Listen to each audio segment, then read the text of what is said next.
ইনকিলাব মঞ্চের আহ্বায়ক ও ঢাকা ৮ আসনের সম্ভাব্য স্বতন্ত্র প্রার্থী শরীফ ওসমান বিন হাদির উপর হামলাকারীদের গ্রেফতারের আলটিমেটাম দিতে দুপুরে স্বরাষ্ট্র মন্ত্রণালয়ে আসেন ডাকসুর ভিপি সাদিক কায়েমের নেতৃত্বে ১৪ সদস্যের একটি প্রতিনিধি দল। স্বরাষ্ট্র উপদেষ্টা, সিনিয়র সচিব এবং বিশেষ সহকারীর সাথে বৈঠক করেন তারা।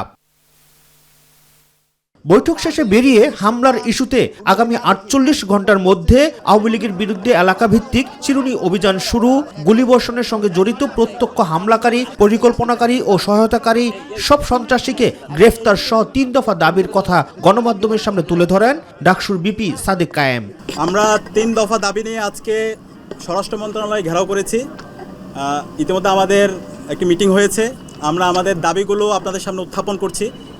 আমাদের ১ নম্বর দাবি, আমাদের ভাই ওসমান হাদির উপর গুলিবর্ষণের সঙ্গে জড়িত প্রত্যক্ষ হামলাকারী, পরিকল্পনাকারী ও সহায়তাকারী সকল সন্ত্রাসীদেরকে গ্রেপ্তার করতে হবে।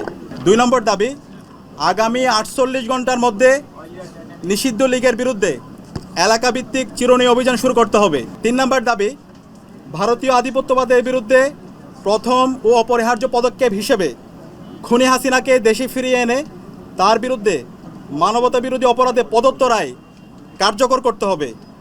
গণহত্যাকারী সন্ত্রাসীদের আশ্রয় দেওয়ার প্রতিবাদে ভারতের সঙ্গে কূটনৈতিক সম্পর্ক পুনর্বিবেচনা করতে হবে। এ সকল দাবি অনতিবিলম্বে না মানা হলে এবং আইন শৃঙ্খলা পরিস্থিতির দৃশ্যমান পরিবর্তন না দেখাতে পারলে স্বরাষ্ট্র, পররাষ্ট্র এবং আইন উপদেষ্টাকে পদত্যাগ করতে হবে বলে জানান তিনি।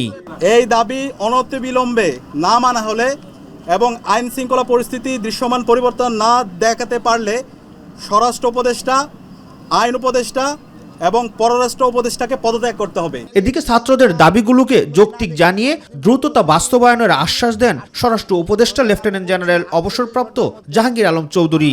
ডাকসুর বিবি আমাদের যে ছোট ভাই কায়েম যে কথা বলছে তার প্রতিটা দাবি যৌক্তিক।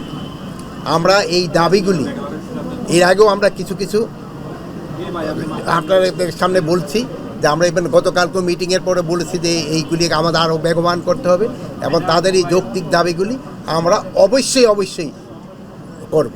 এর আগে ৩ দফা দাবিতে ভিপি সাদিক কায়েমের নেতৃত্বে ঢাকা বিশ্ববিদ্যালয় থেকে একটি বিক্ষোভ মিছিল বের হয়ে সচিবালয় অভিমুখে যাত্রা করে।